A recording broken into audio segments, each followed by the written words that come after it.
It's kind of like the degrees here nor there. Like you said, it's who's going to say your name in a room of opportunity, who's looking out, who do you know. So yeah, just trying to. This connection is huge for me, so I appreciate Stop you. it! Stop No, it! for real. I'm the one who's lucky enough to Oh my associate with God, we're someone gonna like do this her. all day. Hey, line for line, ain't no comp in this rap neither. You waiting line for line and keep doing numbers. I gave him the game, trust we lit for the summer. Got doctors and artists and athletic speakers. Come learn from my come up, I'm better and please. I'm in love with the grind, I'm in love with the culture. Do this for the fam, do this for Kenosha. You know I got you, Kenosha. If you got the vision, then come a little closer. Let's get it together. Line for line with the soldiers. I'm in love with the grind, I'm in love with the culture. Do this for the fam, do this for All right, everyone. Just like that, we're back in a very special episode of Line for Line podcast. I'm your host with the most, Devon Booker. We have a very special young lady in the building, a very talented young lady, a lady who's going places. We have Mrs. Grace Scalzo in the building. Grace, how are you? I'm doing so well. I'm so honored to be here. This setup, maybe we'll do a little bit on that, but I'm just thankful to be here. You're awesome. So Oh my gosh. appreciate it. I greatly appreciate it, young lady. As a lot of people know, we actually met at the Marquette games and everything like that. Yep. So that's how we got rocking, and that's how we got you to come on the podcast as well.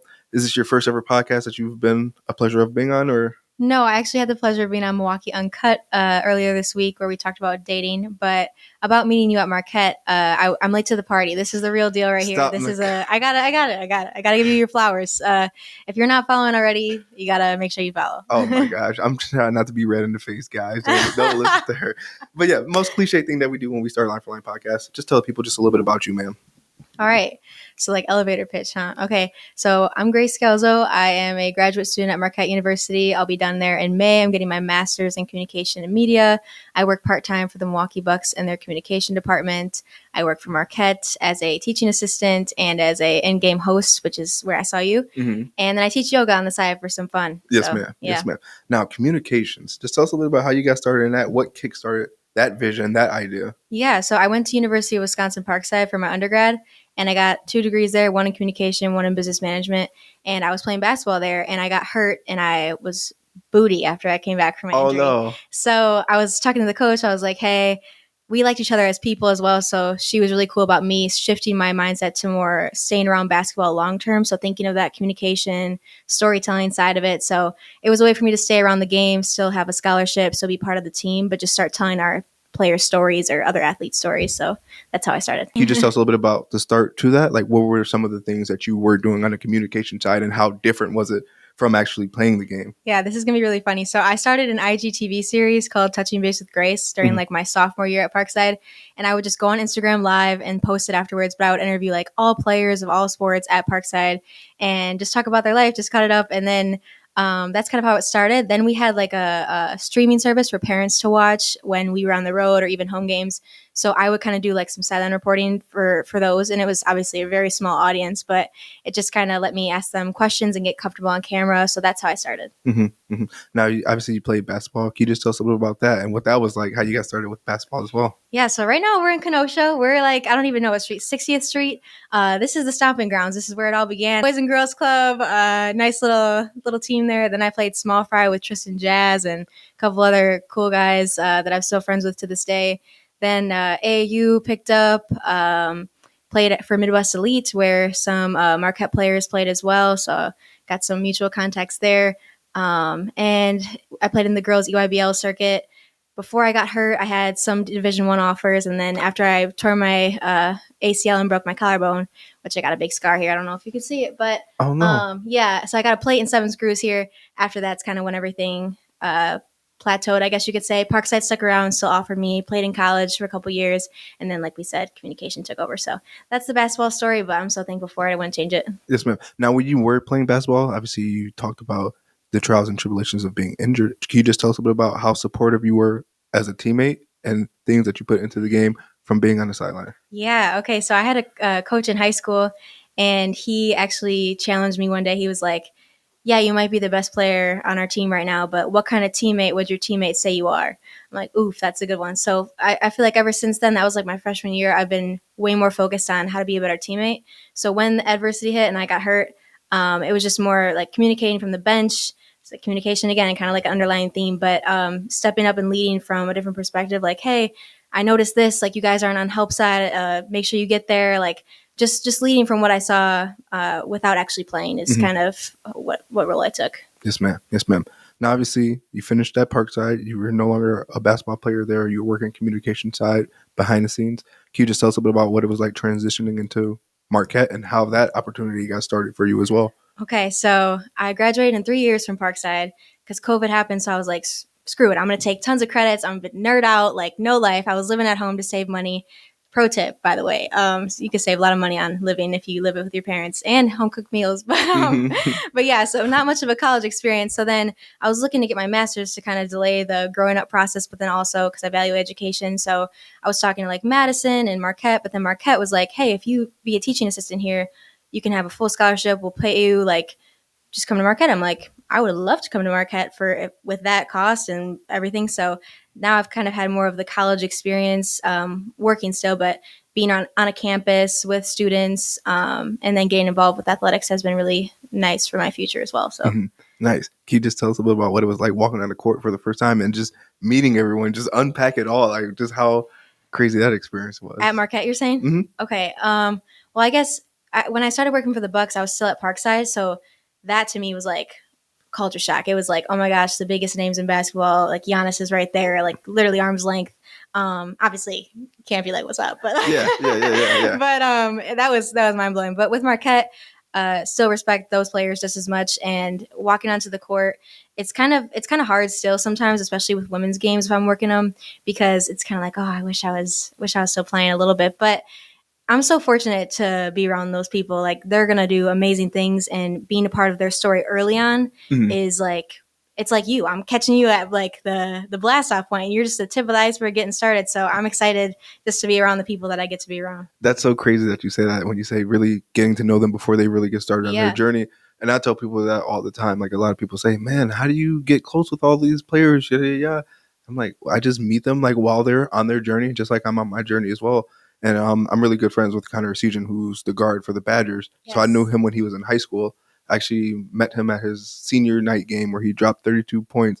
Dang. And like I said, this is before he got to Wisconsin. This is before he got to be the name that he is now. Yeah. And it's like, when you meet them at that age, we're extremely grateful for the opportunity to be on camera, have interviews done, have Exactly. highlights made for them as well too. So that means a lot to them as well too. Like, someone of his stature, he tells people all the time, like, he came all the way to Indiana just to watch me play basketball, and for Right. that, I'm forever grateful for him, and I'll always rock with him. That's So when love. you say that hits close to home, because it's like, I get messages like that all the time too, like, man, you were there before I got to Yeah. where I'm at now. You were there, this, that, and the third. So I can totally feel that. That's seriously. love for sure. And now I wanna flip it on you, because we've talked about your story, but I don't know if the people have heard. Yeah, how did you get started?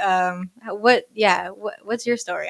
So yeah, for me, I've always been like that outgoing person. I always wanted to be an actor and a radio show host. Actor. Like, Okay. I took acting classes throughout middle school, throughout high school. So my freshman year of college, I was in acting as well too. So I've always wanted to be like on camera, Yeah. and I've always been that goofy person that likes to ask questions, that keeps talking all day. Like, every time I played sports, like when we were on the sidelines, it was always up to me to be like the motivational speaker, be the person that's asking questions to the coach and everything like that. So yeah, I literally got my start in that. And I started with no fancy equipment, no nothing. I literally was doing interviews in my kitchen at my house. I literally would say, hey, yeah, come over. I would just put my phone down on the table and we would sit there and talk. And that's how Line for Line really got started, and how I got started with this. Who was your first guest ever? Who was my first guest? An artist by the name of Tone Cold. He actually just bought his own studio down in Houston, Texas. He's like becoming big, and he's from Kenosha as well too. And like, Wow. he's been traveling all over the world with his music and everything like that. He was the first guest that I've ever had on Line for Line podcast. Tone Cold, you said? Tone Cold. I'm gonna have to tap in. Yeah, definitely. Tone Cold. Also, Connor, I feel like I know Kamari because he's from Racine, so there's that 262 connection, if you will. But I'll have to follow him as well. That's awesome. Yes, ma'am. Yes, ma'am. Any other questions you got for me now? I feel like I'm the cool person here. Okay, so why basketball? Why Yeah. Basketball is like one of my favorite sports ever. But I played football. I've never played basketball like outside of like elementary, middle school. I didn't take it to the high school level. I was always football or rugby and a little bit of wrestling, but basketball has always been my thing. I've always been around basketball, whether it was my dad being a coach, my brother being a coach, and them having their team come over for dinners and homework studies and everything like that. So I've just always been around basketball. Love it. Okay. And then one more question that I have, because with us being in Kenosha, like I said, and involved in the community and kind of like trying to put on as best we can for our community, we both go to Burn, and I teach yoga at Burn, but I love going, and I worked out with you the other day, and this man's tough. Like, I want to talk about Burn. I want to talk about, because some of them might listen. So Of course. Your experience with it, what's it like for you? Yeah, Burn Bootcamp. Burn Bootcamp has definitely changed my life from day one. Day one, I saw a friend that went to the Recplex as well too, and we would always talk. And I was like, "Hey, I'm gonna try Burn Bootcamp. I'm gonna try Burn Bootcamp." Every day I would say, "Yeah, I'm gonna try. I'm gonna come with you. I'm gonna come with you." And I would never go. I was always scared. So like they would do this thing where you could sign up. I think it's like 7 free days. Yeah. I would always sign up for it, and then they say, "Oh, day one's tomorrow." I would never go. I was just always scared to go give it a try. I don't know what it was. I would see like the videos and everything. I was like, I can't do that. I'm out of shape. I'm overweight. I can't do any of that.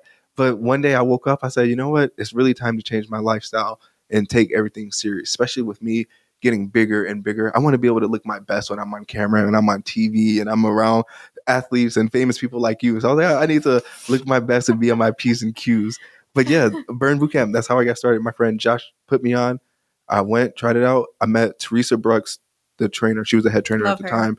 She was amazing from day one. She like took me in. She showed me all the workouts that I needed to do. She would come by, make me feel welcome, and make me not feel out of place as well too. And ever since that day, it's literally been up there, stuck there since then. Love. And they're national, so this applies even if you're not from Kenosha. Like, you can go hit up a local Burn boot camp. They're an amazing community as well. My neighbor put me on to Burn, and it actually helped me so much post being an athlete, like post basketball, because it's kind of competitive. Like the other day when we were getting those half burpees, something or others. Yeah, the green bays. Like, the green bays. Yeah, the green bays. Actually, we did full burpees on those, and I was like, I'll be damned if you're gonna make me in these. So it gives you that competitive nature. So it's fun. Yeah, and you got those people who they won't let you give up on yourself either. Exactly. I remember I didn't always run after camp, but when I did start running, my friend Trish, I call her TP, she was out there. We were running, and I was like, you know what? Let me stop. I can't do this. She, no, you're not done. You're not done. Let's go. Let's go. And I went back and finished my run, and I never stopped running since that day. I told myself once ice gets out there and the snow gets out there, I'll stop running then. But as long as there's no ice on the ground, no slip hazards or injury hazards like that, I'm going to be outside running after camp. And what's crazy about it is every day someone new joins me now too. It's like, I see you running after camp. Hey, can I come with you? How quick is your pace? X, Y, Z. Just today, I had 2 friends who've never ran with me out there before come out to run with me as well too. You're setting the tone. Yeah. That's amazing. And you'll find that at Burn Bootcamp. Burn Bootcamp is amazing. Like one of the happiest places ever. Just being on that floor, being around people who are going to hold you accountable and not laugh at you, not give up on you. They're right there with you as well too. So. For sure. And one more thing about him, I have to. This man, 2 things actually. One, I ran with him after camp one time. This is someone that can talk while running. Like for me, I was like, wait a minute. We're having a full conversation. Okay, let me catch my breath. Like, okay. So that's one thing. Then the other thing is you're really setting the tone, because I needed that reminder when I worked out with you that day. I think it was a Saturday. You had done like 5 things before then, and you had 5 more to do all before like 8 a.m. on a Saturday. Usually that's before 7 a.m. on the weekdays for you. Like just the mindset, being around people like that are going to get up and maximize their 24. We all get the same 24 hours. So you really like set the pace for me for that following week. And so I appreciate you. So thanks. I'm just glad that I'm in a position that God helped me get to the position to be able to motivate people and provide them with that energy that they want to have as well, and just bring the best out of them and taking it right back to Burn. You're going to find so many accountability partners in Burn that are going to help you get there and make sure you stay there. It's nothing short of a miracle. Seriously. Agreed. But back to you in that day, when we were doing those Green Bay burpees, I literally was like peeking at you out the corner of my eye. I was like, I can't let her see me give up. Like I wanted to give up, but I was like, I can't let her see me give up. I got to set the tone and set the pace. No. Yeah. Did you just hit us with the lyric as well too? Oh my! Matter of fact, since you're hitting us with lyrics, can you tell us a little bit about how the singing came into play for you as well too in your life? Oh my goodness. I've just been a choir girl. I'm not going to lie. So I went to private school growing up. I went to All Saints Catholic school. And then my parents split and we had like money troubles. and I shifted to KUSD school, so Bullen, Bradford, which I know you're familiar with. Yep. Shout out Bullen Bobcats. Bullen Bobcats, Yep. Bradford Red Devils all the way. Represent. But yeah, so I just did choir that whole time. Did some a cappella choir my senior year of high school, and I've always just loved singing for fun. My brother is a way better singer than me. He never did anything with it, but we sing all the time, all day long. Doesn't matter what song. We love R&B, but like now Christmas music, it's just something I love to do. So yeah. Of course. Can you tell us a little bit about what's going through your mind and your tummy when you're getting ready to go out on the floor and sing the national anthem? Because one of the first games I went to Marquette this year, you were out there on the floor singing as well. Can you just tell us a bit about what that's like for you? I've done it so many times, and I don't even know if I can swear, but I'm totally shitting my pants every time. No way, really? Yeah, no, like I might not show it. I try to like keep a good poker face maybe, but it's like, okay, I say a little prayer. Of course, I'm like, please just let me have the courage to keep going if I mess this up. But it's a deep breath. Maybe some yoga tactics come in, like in through the nose, out through the mouth.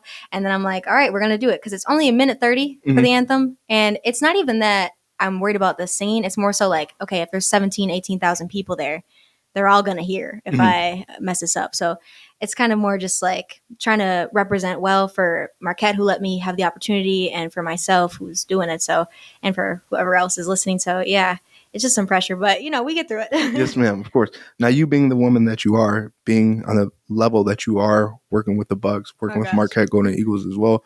Have you ever experienced people throw hate your way? I definitely have. But I've had more positive reinforcement. So I think that's such a big thing to focus on. Like, it's all about perspective and who you're giving your energy to. And yes, everybody receives hate. I'm sure you've received hate. Like, anybody trying to do something great is going to receive some hate. But it's all about, like, if I think about how many likes I got versus the one mean comment, or how many people support me versus the one person who maybe isn't that day, it's like, come on, man. Why would I even focus on whatever? That it's fuel to the fire for sure. Like, let me show you. Like, let me have my game do the talk, and then if you want to try to tear me down. But if I focus on how much love I'm getting, it outweighs the negative so much. So of course, can you throw some advice to a guy like me who deals with hate, and sometimes it gets to us? I won't lie, it gets to us. Like, you'll see a comment and you'll be like, oh dang, is that really how they feel? Or are they just doing that just because it's me? Whatever the case may be. How is it that you deal with it, and how is it that you curve even looking at it or paying attention to it? I think sports helped me with this. So if you're an athlete, maybe you can relate, but even if you're not, like, a lot of it's just noise, and there's confidence breeded in my preparation. So if I know I spent X amount of hours in the dark doing stuff like this, talking to people like you, surrounding myself with good company, putting those reps in, getting the practice done, staying on my P's and Q's with my work for each job individually, that's just going to breed a confidence for me that you can't touch. Like, even if you say something, I know I did all these things to try to set myself up for success. So you're just noise at that point. But at the same time, it makes it hard then when someone does give you love to be like, all right, I'm going to receive that and like give myself that. But it's a balance, and I'm a work in progress. So you're doing a great job. So I don't know why you asked for advice, but hopefully someone benefits from it. Yeah. But that's the thing though. It's like, part of me kind of knew that going into this. Like, well, I wouldn't say that, because I really started off with just my love for comic books and just talking about comic books as well too. And then that's when I branched out and really actually started interviewing people. But part of me knew going into this, you have a platform that's open to the public, so it's like everyone's not gonna like everything that you do, and they may not agree with everything you say, whatever the guests you have or anything like that.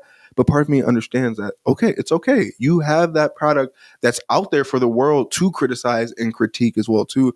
And for me, my biggest thing is just learning how to be thick skin and really see it for what it is, and just continue to grow, knowing that I put myself out there as well too for people to see. So that's why there's a comment section. That's why there's a like and dislike section as well too, for the world to be able to critique and respond to that. And as a creator, sometimes that's the hardest part too, of really not trying to be a people pleaser, because at the end of the day, I do this for me. I work really hard at my craft. I've came from just a cell phone and no equipment, no anything. So it's like, I don't do this for me. Like, when I'm having those lows or those highs, those people who are talking negative, they're not there for me. They're not providing me with the 3 F's of life, which is feeding me, financing me, or I don't want to cuss on the podcast, or me. So it's like, at the end of the day, hold on, I gotta write this down. The 3 F's of life. The 3 F's of life. Like, if they're not doing that, why should their opinion matter? Why should I lose sleep or stagger because of what naysayers may say about me,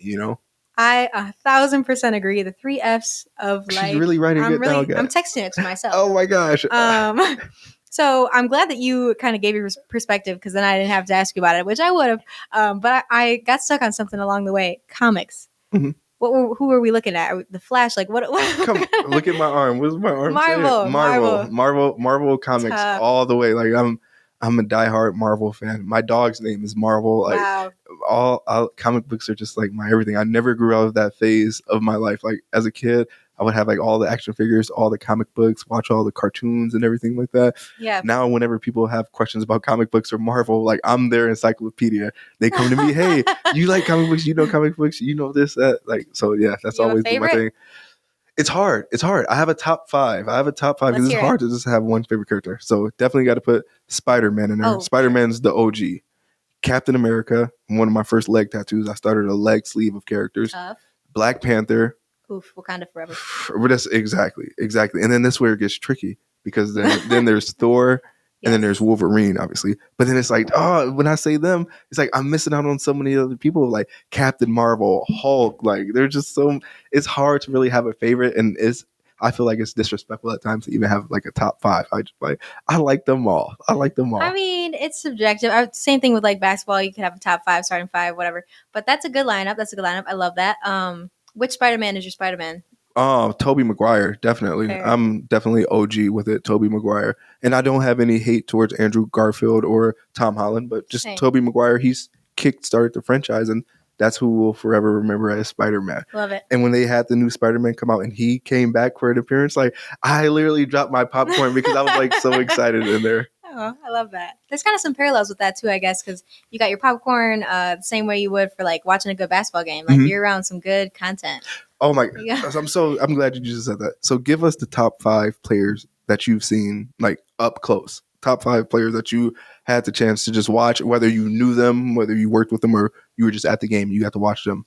Okay, so non-NBA level, because we know you work for the Bucks. We know you're big time. It can't be NBA level? Yeah, we know you see Giannis every day. You see Damian Lillard. We're so jealous of you for that too. Oh my gosh, they don't even know who I am. Okay, wait, so college you're saying? Yeah, or college, high school, whatever, just people that you had the pleasure to actually be close enough to watch. Okay, so the first thing that came to my mind was in the hallway. I know I'm not supposed to say this, but I met Ray Allen. He's in the NBA. We won't put that, but like from a person-to-person level, he gave me time of day, talked to me like a real human. Jesus Shuttlesworth? Yes. What? Like the man himself, which is, I mean, just the mindset he has was like invaluable to meet someone like that. So he's in a different category. Let's talk about who else we got. So top 5, I would say, I mean, I could literally pick 5 on Marquette's team because those are the people that I know the most and lucky to be around. But I don't know, high school as well. I'm going to start with Nevaeh. I think her last name's Thomas. I forget her last name. But she played at Bradford, right? Yep. She's playing at a small D1 somewhere. Shout out to her. Dirty B, love it. 262. She played Midwest Elite. My stepdad coached her, so got a shout out. And she's a girl, so respect. I would put... Who else? Wow, this is so hard. Do you have a 5? Can you? Oh my God, you put me on spot. That's the thing. It's like it's almost disrespectful for me to like even have like a top 5 just because people are like, oh well, you're at Marquette this week, you're at Wisconsin this week, you're in Iowa this week. So it's like, who is it that you follow? It's like I work media, so my credentials are through the NCAA as opposed to just strictly the school, which is phenomenal that I was even lucky enough to get them in year 1 of really doing this. But my top 5, the first one obviously is going to be a little bit biased because I have a working relationship. But yeah, I know. But it's like, hey, someone that we've seen, I've seen him in high school drop 32 points on really good competition down there in Indiana. So obviously he has to be the GOAT at top 1, at number 1. Number 2, Amari Allen. He plays for IMG Prep Academy. I think it's in Florida now. But yeah, I got to meet him through Evolution Basketball and their tournaments as well too. And this kid was literally just jumping out the gym, and just the aura that he had to himself, you could tell that he's that guy and he's going to be that guy no matter where he goes, Love. Yeah, so that's number 2. Number 3 definitely has to go to Elijah Griffin, point guard out of Westosha Central. Like when I say there's not too many people that I had the chance to just see them put in that effort and the effort and the results from that effort just continue to get better and better and better, even though that they're already top tier. Just like the work that kid's put in, and like the things that he was doing at a freshman, sophomore level on varsity, someone needs to arrest him for that, because this kid is just built different, you know? Love it, yeah. But him, number 3, and obviously 3, 4, and this is people that I've seen and that I was close enough to watch. Caitlin Clark, being able to see her in person and walk up to her, unreal. Just be able to walk up to her and be right across from her on the court at the end of the game with my photographer and everything like that. It was just short. Like, just her skill set is different. You know, it's different. Seriously, I've never seen a woman play ball like that up close. You know, obviously I've seen WNBA games and everything like that, but just to be face to face with you, see you like that, she definitely has that 4 spot. Seriously. And then 5, I'm gonna have to give that to Duty out of Racine. Duty Hamilton, Lamont Hamilton.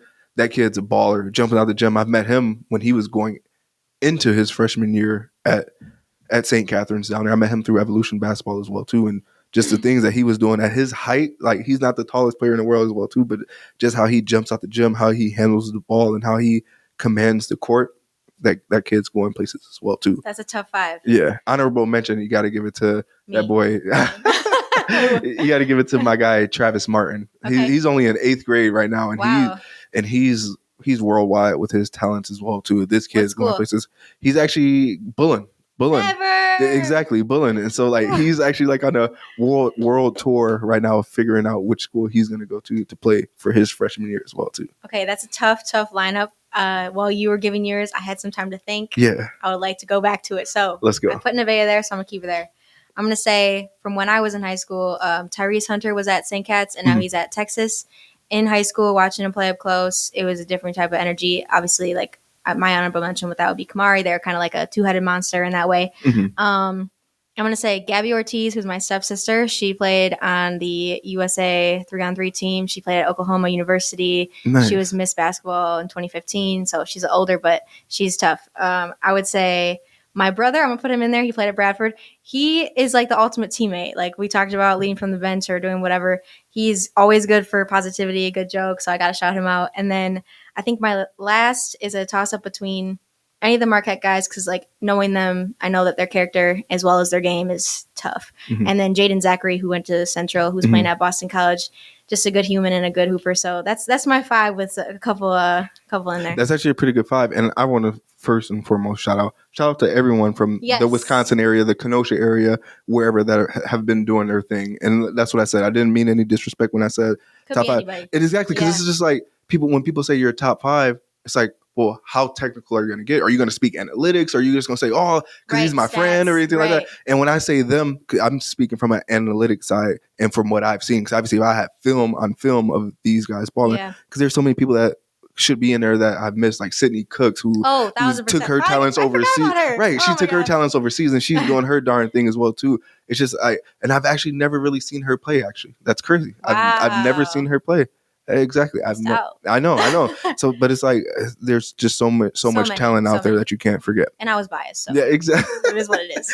But back to the media thing. Can you just share with the people what your end goal is when it comes to being media? Guys, I graduate in May, and so this is changing every day because, I mean, I have an ultimate goal right now, but it changes because I want to be employed. I want to, like, have fruits of my labor. I want to make some money. I want to see a check be deposited, just basic human needs, right? But I think the ultimate goal right now is to sideline report for an NBA team. I got the pleasure of shadowing Zora Stevenson, who's now with NBC, but she was the sideline reporter last year. I know Melanie Ricks, who's the sideline reporter right now. So talking with them, hearing their lifestyle, it's something that I'm interested in and want to do. Plus, we get to talk basketball like we just did. So I mean, that's the goal, is just keep it in the family. Talk about everybody that we love and respect, and have their game shine through us. Now, how crazy would you say it is, like, when you're out there and people just know who you are? Because I'm not trying to make this about me or anything like that. But it's like when I'm there and people are screaming my name, and like you'll run into the players and everything like that. They know who you are. Me and him were walking backstage for the women's Badgers game. Yeah. And the men's team were walking through, and we ran into AJ's store, got a picture with him and everything like that. He knows line for line and how are these people knowing who I am? But they say the work speaks for itself. The level of professionalism speaks for itself. And that's what I pride myself on, and just making everyone feel welcome and give everyone their flowers, Yes. And I tell Connor this all the time too, like, you're going to have people like that who are around you when you're up. Mm-hmm. But then when you have those lows and you're not playing well or anything like that, are those same people still there? Now, as we get ready to close out this phenomenal episode, can you just give those people at home just that little piece of advice on how to continue with the hard work, never give up, keep chasing your dreams, keep chasing your goals? Oof. I would say I'm making it overcomplicated. It's really just like, if you're religious, maybe say your prayers, keep good company, don't be afraid to ask for help, ask for what you want, but also be thankful for what you already have, and talk to Dev. Dev knows what's up. That's my advice. Oh my God. Ladies and gentlemen, that has been Grace Scalzo. I'm your host with the most, Devon Booker. Any shout outs that you'd like to give to anyone or anything like that? My whole family. My mom and my brother specifically. My mom raised me by herself. She's the GOAT. And my stepdad's cool too. Thank you. Ladies and gentlemen, this has been another episode of Lineforline Podcast. You calling or you listening, tune in every week. Line for line. Oh yeah, I'm going line for line.